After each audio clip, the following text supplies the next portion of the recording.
Chilling tales for dark nights.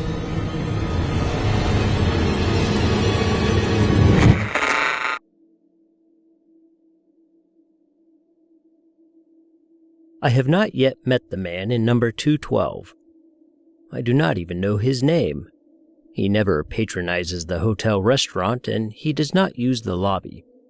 On the 3 occasions when we passed each other by, we did not speak, although we nodded in a semi-cordial, non-committal way. I should like very much to make his acquaintance. It is lonesome in this dreary place. With the exception of the aged lady down the corridor, the only permanent guests are the man in number 212 and myself. However, I should not complain, for this utter quiet is precisely what the doctor prescribed. I wonder if the man in number 212, too, has come here for a rest. He is so very pale. Yet, I cannot believe that he is ill, for his paleness is not of a sickly cast, but rather wholesome in its ivory clarity. His carriage is that of a man enjoying the best of health. He is tall and straight. He walks erectly and with a brisk, athletic stride. His pallor is no doubt congenital, else he would quickly tan under this burning summer sun. He must have traveled here by auto, for he certainly was not a passenger on the train that brought me, and he checked in only a short time after my arrival. I had briefly rested in my room and was walking down the stairs when I encountered him ascending with his bag. It is odd that our venerable bellboy did not show him to his room. It is odd, too, that with so many vacant rooms in the hotel, he should have chosen number 212 at the extreme rear. The building is a long, narrow affair, 3 stories high. The rooms are all on the east side, as the west wall is flush with a decrepit business building. The corridor is long and drab, and its stiff, bloated paper exudes a musty, unpleasant odor. The feeble electric bulbs that light it shine dimly as from a tomb. Revolted by this corridor, I insisted vigorously upon being given number 201, which is at the front and blessed with southern exposure. The room clerk, a disagreeable fellow with a Hitler mustache, was very reluctant to let me have it, as it is ordinarily reserved for his more profitable transient trade. I fear my stubborn insistence has made him an enemy. If only I had been as self-assertive 30 years ago. I should now be a full-fledged professor instead of a broken-down assistant. I still smart from the cavalier manner in which the president of the university summarily recommended my vacation. No doubt he acted for my best interests. The people who have dominated my poor life invariably have. Oh well, the summer's rest will probably do me considerable good. It is pleasant to be away from the university. There's something positively gratifying about the absence of the graduate student face. If only it were not so lonely. I must devise a way of meeting the pale man in number 212. Perhaps the room clerk can arrange matters. I have been here exactly a week, and if there is a friendly soul in this miserable little town, he has escaped my notice. Although the tradespeople accept my money with flattering eagerness, they studiously avoid even the most casual conversation. I am afraid I can never cultivate their society unless I can arrange to have my ancestors recognized as local residents for the last 150 years. Despite the coolness of my reception, I have been frequently venturing abroad. In the back of my mind, I have cherished hopes that I might encounter the pale man in number 211. Incidentally, I wonder why he has moved from number 212. There's certainly little advantage in coming only one room nearer to the front. I noticed the change yesterday when I saw him coming out of his new room. We nodded again, and this time I thought I detected a certain malign satisfaction in his somber black eyes, He must know that I am eager to make his acquaintance, yet his manner forbids overtures. If he wants to make me go all the way, he can go to the devil. I am not the sort to run after anybody. Indeed, the surly diffidence of the room clerk has been enough to prevent me from questioning him about his mysterious guest. I wonder where the pale man takes his meals. I have been absenting myself from the hotel restaurant and patronizing the restaurants outside. At each, I have ventured inquiries about the man in number 210. No one at any restaurant remembered his having been there. Perhaps he has entree into the Brahmin homes of this town. And again, he may have found a boarding house. I shall have to learn if there be one. The pale man must be difficult to please, for he has again changed his room.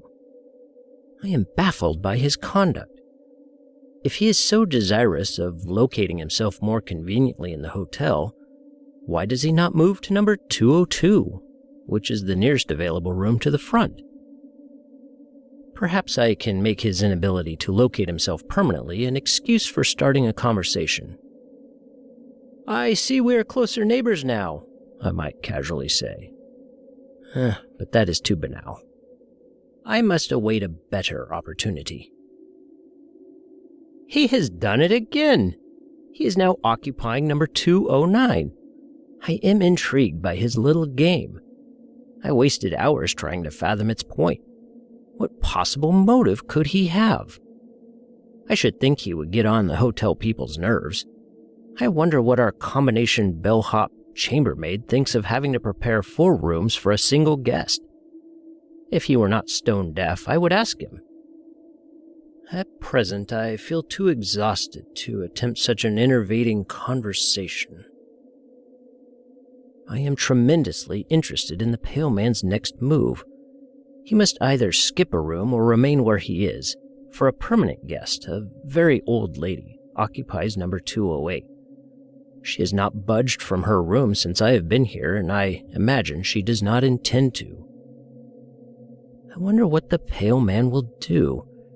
I await his decision with the nervous excitement of a devotee of the track on the eve of a big race. After all, I have so little diversion. Well, the mysterious guest was not forced to remain where he was, nor did he have to skip a room.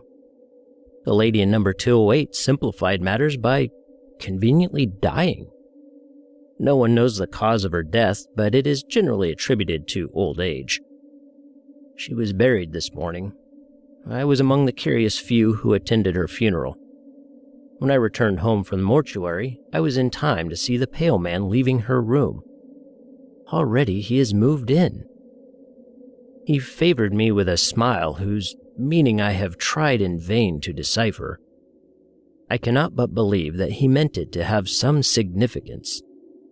He acted as if there were between us some secret that I failed to appreciate. But then perhaps his smile was meaningless after all, and only ambiguous by chance, like that of the Mona Lisa. My man of mystery now resides in number 207, and I am not the least surprised. I would have been astonished if he had not made his scheduled move. I have almost given up trying to understand his eccentric conduct. I do not know a single thing more about him than I knew the day he arrived. I wonder whence he came. There is something indefinably foreign about his manner. I am curious to hear his voice. I like to imagine that he speaks the exotic tongue of some faraway country. If only I could somehow inveigle him into conversation. I wish that I were possessed of the glib assurance of a college boy who can address himself to the most distinguished celebrity without batting an eye. It is no wonder that I am only an assistant professor. I am worried. This morning I awoke to find myself lying prone upon the floor. I was fully clothed. I must have fallen exhausted there after I returned to my room last night. I wonder if my condition is more serious than I had suspected. Until now, I have been inclined to discount the fears of those who had pulled a long face about me. For the first time, I recall the prolonged handclasp of the president when he bade me goodbye from the university. Obviously, he never expected to see me alive again. Of course, I am not that unwell. Nevertheless, I must be more careful. Thank heaven I have no dependents to worry about. I have not even a wife, for I was never willing to exchange the loneliness of a bachelor for the loneliness of a husband. I can say in all sincerity that the prospect of death does not frighten me. Speculation about life beyond the grave has always bored me. Whatever it is or is not, I'll try to get along. I have been so preoccupied about the sudden turn of my own affairs, I have neglected to make note of a most extraordinary incident. The pale man has done an astounding thing. He has skipped 3 rooms and moved all the way to number 203. We are now very close neighbors. We shall meet oftener, and my chances for making his acquaintance are now greater. I have confined myself to my bed during the last few days and have had my food brought to me. I even called a local doctor, whom I suspect to be a quack. He looked me over with professional indifference and told me not to leave my room. For some reason, he does not want me to climb stairs. For this bit of information, he received a $10 bill, which, as I directed him, he fished out of my coat pocket. A pickpocket could not have done it better. He had not been gone long when I was visited by the room clerk. That worthy suggested with a great show of kindly concern that I use the facilities of the local hospital. It was so modern and all that. With more firmness than I had been able to muster in a long time, I gave him to understand that I intended to remain where I am. Frowning sullenly, he stiffly retired. The doctor must have paused long enough downstairs to tell him a pretty story. It is obvious that he is afraid I shall die in his best room. The pale man is up to his old tricks. Last night, when I tottered down the hall, the door of number 202 was ajar. Without thinking, I looked inside. The pale man sat in a rocking chair, idly smoking a cigarette. He looked up into my eyes and smiled that peculiar, ambiguous smile that has so deeply puzzled me. I moved on down the corridor, not so much mystified as annoyed. The whole mystery of the man's conduct is beginning to irk me. It's all so inane, so utterly lacking in motive. I feel that I shall never meet the pale man. But at least I'm going to learn his identity. Tomorrow I shall ask the room clerk and deliberately interrogate him. I know now. I know the identity of the pale man, and I know the meaning of his smile. Early this afternoon, I summoned the room clerk to my bedside. "Please tell me," I asked abruptly, "who is the man in number 202? The clerk stared wearily and uncomprehendingly. "You must be mistaken. That room is unoccupied." "Oh, but it is," I snapped in irritation. "I myself saw the man there only 2 nights ago. He's a tall, handsome fellow with dark eyes and hair. He is unusually pale. He checked in the day that I arrived." The hotel man regarded me dubiously, as if I were trying to impose upon him. "But I assure you there is no such person in the house. As for his checking in when you did, you were the only guest we registered that day." "What? Why, I've seen him 20 times. First, he had number 212 at the end of the corridor. Then he kept moving toward the front. Now he's next door in number 202. The room clerk threw up his hands. "You're crazy," he exclaimed, and I saw that he meant what he said. I shut up at once and dismissed him. After he had gone, I heard him rattling the doorknob of the pale man's door. There is no doubt that he believed the room to be empty. Thus it is that I can now understand the events of the past few weeks. I now comprehend the significance of the death in number 207. I even feel partly responsible for the old lady's passing. After all, I brought the pale man with me. But it was not I who fixed his path. Why he chose to approach me room after room through the length of this dreary hotel, why his path crossed the threshold of the woman in number 207, those mysteries I cannot explain. I suppose I should have guessed his identity when he skipped the 3 rooms that night I fell unconscious upon the floor. In a single night of triumph, he advanced until he was almost to my door. He will be coming by and by to inhabit this room, his ultimate goal. When he comes, I shall at least be able to return his smile of grim recognition. Meanwhile, I have only to wait beyond my bolted door. The door swings, slowly open.